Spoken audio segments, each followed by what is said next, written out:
कब्ज एक ऐसी बीमारी है।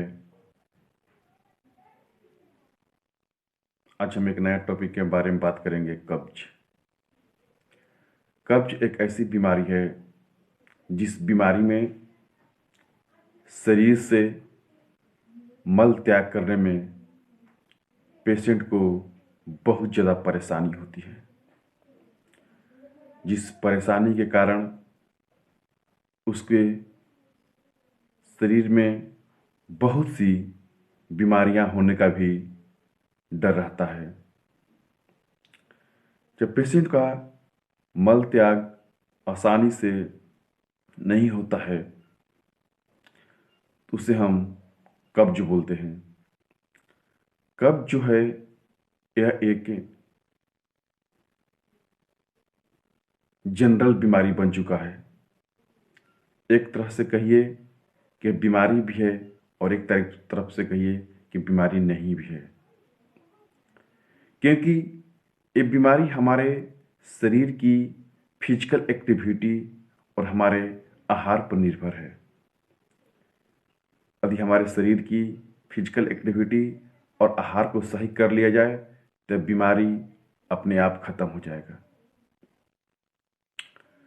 इस बीमारी में पेशेंट को मल त्याग करने में बहुत ही परेशानी होती है, जिसके चलते शरीर पर विभिन्न प्रकार के प्रभाव पड़ते हैं। शारीरिक प्रभाव भी पड़ते हैं और मानसिक प्रभाव भी पड़ते हैं। मल के त्याग नहीं होने के कारण पेट में गैस बनने लगता है। पेट में गैस बनने के कारण सर में हमेशा चक्कर आने लगता है, उल्टी होने लगता है, जी मिचलाने लगता है, पेशेंट को भूख नहीं लगता है, पेट में हमेशा दर्द रहने लगता है, पेट में हमेशा मरोड़ आने लगता है। भूख नहीं लगने के कारण पेशेंट के शरीर में कमजोरी आने लगती है और कमजोरी आने के कारण पेशेंट में हमेशा शरीर अस्वस्थ रहने लगता है। कब्ज के कारण शारीरिक प्रभाव तो पड़ता ही पड़ता है, साथ साथ मानसिक प्रभाव भी पड़ता है। पेशेंट के चेहरे पर हमेशा उदासी रहने लगता है, आलस आ जाती है, चेहरे का मुस्कान खत्म हो जाता है और मानसिक रूप से पेशेंट अवसाद में चला जाता है और उसको ब्लड प्रेशर की समस्या हो जाती है, उसे नींद की समस्या हो जाती है। यानी विभिन्न प्रकार की शरीर में प्रॉब्लम आना चालू हो जाता है। हर्निया की शिकायत हो जाती है और आप अपेंडिक्स के नाम सुने होंगे। कब्ज के कारण अपेंडिक्स का भी शिकायत होता है, क्योंकि पेट से मल का साफ नहीं होने के कारण आंत में क्या होता है कि मल भर जाता है और आंत में मल भर जाने के कारण उसे हर्निया और अपेंडिक्स दोनों होने का संभावना बढ़ जाती है। इस बीमारी से हम लोग कैसे बचें? इस बीमारी से बचने की क्या उपाय है? इस बीमारी से बचने के लिए हमको अपनी फिजिकल एक्टिविटी और डाइट में परिवर्तन करना पड़ेगा। आज की जो हमारी डाइट है, उस डाइट में बहुत ही तैलीय और मार्केट फूड है। तैलीय फूड और जो पैकेट फूड और मार्केट फूड, जितना भी हम लोग फास्ट फूड का सेवन कर रहे हैं, ये सभी कब्ज के कारण बनते जा रहा है और शरीर के लिए बहुत बड़ी समस्या बनते जा रहा है। कब्ज को यदि देखा जाए तो लगता है कि छोटी बीमारी है, लेकिन कब्ज एक छोटी बीमारी नहीं है। कब्ज एक बहुत बड़ी बीमारी है। हम लोग को लगता है कि केवल शौच की प्रॉब्लम है। यह शौच की प्रॉब्लम नहीं है, ये पूरे शरीर में बीमारी का जड़ है। क्योंकि यदि किसी भी व्यक्ति का यदि शौच फ्रेश नहीं होगा तो उसके शरीर में विभिन्न प्रकार के बीमारियों की शुरुआत हो जाएगी। क्योंकि होता क्या है कि जो जो शौच होता है ये हमारे शरीर से जितने भी मल होता है उस मल को बाहर त्याग करता है। इस शरीर से मल का बाहर त्याग नहीं होगा तो शरीर में गंदगी फैल जाएगी। शरीर में गंदगी फैल जाने के कारण आपके मुंह पे में छाले पड़ जाएंगे, मुंह से बदबू आने लगेगा, चेहरे पर छाई आने लगेगी, चेहरे पर मुहासे हो जाएंगे, दाग निकलने लगेंगे, बाल झड़ने की समस्या बढ़ जाएगी। यानी ये बीमारी बहुत से बीमारियों का जड़ है, कब्ज। कब्ज इसलिए हम लोग को जो अपनी फिजिकल एक्टिविटी है और डाइटिंग है, इस दोनों पर यदि इस बीमारी से बचना है तो इन दो चीज़ों पर हम लोग को विशेष ध्यान देना पड़ेगा। जब तक से हम लोग ये दो चीज़ों पर विशेष ध्यान नहीं देंगे तब तक से इस बीमारी से हम छुटकारा नहीं पा सकते हैं। कब्ज एक ऐसी बीमारी है जिसका कोई इलाज नहीं है। यदि इसको देखा जाए मेडिसिन स्तर में तो इसको कभी भी इलाज नहीं किया जा सकता है, क्योंकि ये शरीर की डाइट और फिजिकल एक्टिविटी पर डिपेंड है। यदि कब्ज को सही करना है, कब्ज से मुक्ति पाना है तो इन दो चीज़ों पर विशेष ध्यान देना पड़ेगा, आपका डाइट और फिजिकल एक्टिविटी। इसको हम कैसे दूर करेंगे कब्ज को? कब्ज को दूर करने के लिए सबसे पहले आपको जरूरी है कि अपने जितने भी फास्ट फूड है, जितने भी पैकेट फूड है, जितने भी बाहर की खाना है, उसको छोड़ना पड़ेगा। फर्स्ट आपको तैलीय आहार कम करना पड़ेगा। तैलीय आहार कहिए कि छोड़ ही देना सबसे बेहतर तरीका होगा। दूसरा, जब भी आप खाना खाते हैं तो उस खाना में आपको हमेशा रेशेदार चीज मतलब कि सब्जियां, सलाद, इसकी मात्रा बढ़ाना पड़ेगा। जब भी खाना खाइए इसमें आपको मूली हो गया, आपको प्याज हो गया, ककड़ी हो गया, यानी जिसमें रेशा बहुत, टमाटर हो गया जिसमें रेशा की मात्रा ज़्यादा हो। और आप एक टाइप से देख सकते हैं कि जो भी हरी सब्जियां आती है सभी सब्जियों में रेशा पाया जाता है। जैसे भिंडी है, भिंडी में भी बहुत ज़्यादा मात्रा में रेशा पाया जाता है। कोई भी ऐसी सब्जी नहीं है जिसमें रेशा नहीं पाया जाता है। तो वैसे यदि ज़्यादा से ज़्यादा आप अपने आहार में सब्जियों का प्रयोग करते हैं तो उससे क्या होगा, आपको कब्ज में बहुत राहत मिलेगा। कैसे राहत मिलेगा? जो रेशा जो होता है उसमें पानी ऑब्जर्व करने की क्षमता होती है और वो पचने में भी आसानी होता है।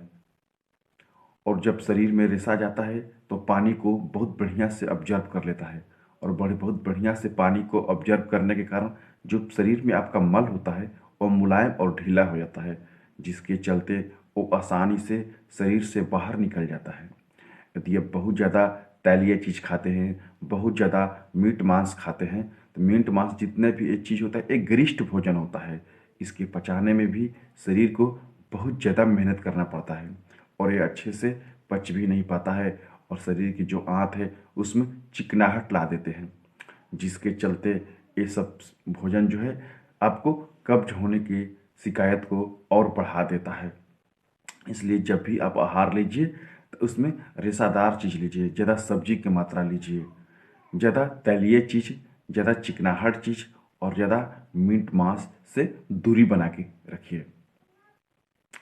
दूसरी चीज़, आप फिजिकल एक्टिविटी प्रतिदिन प्रतिदिन व्यायाम कीजिए। प्रतिदिन सुबह जगने के बाद शौच जाने से पहले आप हल्का गुनगुना पानी करके एक गिलास, जितना आपसे हो सकता है मिनिमम एक गिलास आप गुनगुना पानी पी लीजिए। गुनगुना पानी पीने के बाद आप टहलने के लिए निकल जाइए, शारीरिक एक्टिविटी कीजिए, व्यायाम कीजिए। जिससे होता क्या है, शारीरिक एक्टिविटी और व्यायाम करते हैं तो आपके जो शरीर में क्या होता है, मूवमेंट आती है। शरीर की जितने भी मांसपेशियां हैं उसमें मूवमेंट आती हैं, जिसके चलते होगा क्या कि आपका जो मूवमेंट के कारण आपका जो शौच की प्रक्रिया है उसमें भी आसानी हो जाएगी और आपका कब्ज का शिकायत भी दूर हो जाएगा। और जब सुबह सुबह पानी पीते हैं तो ये बहुत ही फायदेमंद है। कब्ज में ये बहुत ज़्यादा ही फायदेमंद है सुबह सुबह पानी पीना, सुबह सुबह टहलना, ये बहुत ज़्यादा फायदेमंद है। कभी भी अपने आहार में यदि किसी को कब्ज की शिकायत है तो आप चाय और कॉफ़ी न पिए तो अच्छा रहेगा, क्योंकि चाय और कॉफ़ी पीने से क्या करता है, शरीर में निर्जलीकरण कर देता है, मतलब शरीर में पानी की कमी कर देता है। और जिसको कब्ज की शिकायत है उसको हमेशा ही पानी ज़्यादा मात्रा में पीना चाहिए। ज़्यादा मात्रा में पानी पीने से होता क्या है कि शरीर में पानी हमेशा बना रहेगा और आपका जो लैट्रिन है, जो शौच है, उसको हमेशा मुलायम रखेगा। ऐसे लोगों को हमेशा पानी की ज़्यादा मात्रा में सेवन करना चाहिए। दूसरी चीज़, जैसे बहुत से लोग होते हैं आपको दर्द निवारक गोली बहुत ज़्यादा खाते हैं, आपको दर्द निवारक गोली ज़्यादा खाने से भी आपको कब्ज की शिकायत हो सकता है। इसलिए आपको दर्द निवारक गोली बहुत ज़्यादा मात्रा में नहीं खाना चाहिए। दूसरा, मार्केट में बहुत से प्रकार के चूर्ण आते हैं। कितने लोग होते हैं कुछ चूर्ण के आदी हो जाते हैं कब्ज को दूर करने के लिए, लेकिन एक गलत प्रैक्टिस है।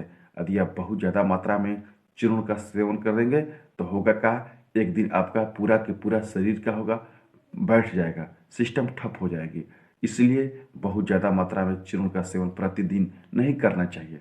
यदि आपको कब्ज की शिकायत है, यदि आप इसको दूर करना चाहते हैं, तो इसके लिए सबसे बढ़िया उपाय है, अपने तो आहार में फाइबर की मात्रा बढ़ा ही लिए हैं। दूसरा, रात में सोते समय सफगोल सफगोल की ले लीजिए, भूसी आता है बाजार में, उसका एक चम्मच लेकर दूध में मिला दीजिए। बढ़िया से दूध में मिलाने के बाद उसको पी जाइए। यदि दूध नहीं है तो पानी है तो पानी में मिलाकर पी लीजिए।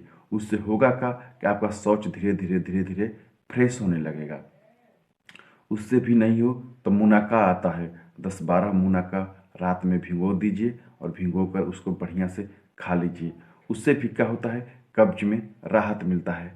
अंजीर आता है, अंजीर को भी आप सेवन करते हैं रात में भिगो कर, तो उससे भी क्या होता है, आपके कब्ज में बहुत ज़्यादा सहायता मिलता है।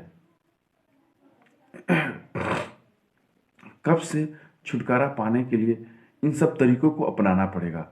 दूसरी चीज़, अपनी जो लैट्रिन का जो टाइमिंग है, शौच करने के जो आपकी टाइमिंग है, ये फिक्स होनी चाहिए। आप ऐसा नहीं कभी 10 बजे करें, कभी 11 बजे करें, कभी 12 बजे करें, कभी कभी करबे न करें। इससे क्या होगा कि आपको और ये समस्या बढ़ेगा। एक फिक्स टाइमिंग कर लीजिए और उस टाइमिंग में ही प्रतिदिन जाकर शौच कीजिए। उससे क्या होता है कि हमारे शरीर में एक बायोलॉजिकल घड़ी होती है, वो अपने टाइमिंग के अनुसार से आपको इंडिकेशन देती है कि हाँ आपका टाइमिंग हो गया है। यदि आप उस इंडिकेशन को समझते हैं, आपको दिमाग में एक सेंस आता है, दिमाग में एक सेंस आता है आपको कि हाँ जी आपको ये चीज़ करना है। यदि आप उस सेंस को समझ लेते हैं और उस टाइमिंग पर आप वो चीज़ को करते हैं, तो आप उससे क्या होगा कि आपको कब्ज में राहत मिलेगा, क्योंकि एक ही टाइमिंग में आपको उससे सेंस मिलेगा, तो आपको धीरे धीरे शौच की समस्या से आप दूर हो सकते हैं। जैसे बहुत से लोग होते हैं कि हमेशा ट्रैवलिंग करते हैं, ट्रैवलिंग भी बहुत ज़्यादा करने से क्या होता है, शरीर की जो गतिविधियां हैं वो बदल जाती हैं। शरीर की गतिविधियां बदल जाने के चलते ही आपको कब्ज की शिकायत और बढ़ जाता है। कब्ज की शिकायत आपको और बढ़ जाता है। जैसे आपको थायराइड की शिकायत है, हाइपोथायराइड, जिसको थायराइड की शिकायत है, उसको भी आपको कब्ज की शिकायत हो रहता है हमेशा। इसलिए इस पर भी ध्यान रखना चाहिए। दूसरी चीज़, डायबिटीज पेशेंट को भी कब्ज की शिकायत बहुत ज़्यादा होने का डर रहता है। इसलिए इस टाइप के जो पेशेंट हो उनको और भी अपने आहार के ऊपर विशेष ध्यान रखना चाहिए। दूसरी चीज़, हम लोग कैसे इसको दूर करें। यदि कब्ज को जितने भी बातें बताया गया है, यदि इस पर यदि विशेष ध्यान दिया जाएगा तो निश्चित है आपको कब्ज से छुटकारा मिल सकता है। क्योंकि ये कब्ज एक छोटी बीमारी नहीं है, कब्ज एक बहुत बड़ी बीमारी है। इसे छुटकारा पाने के इन सब तरीकों को अपनाना पड़ेगा, तभी जाकर कब्ज से छुटकारा मिल सकता है।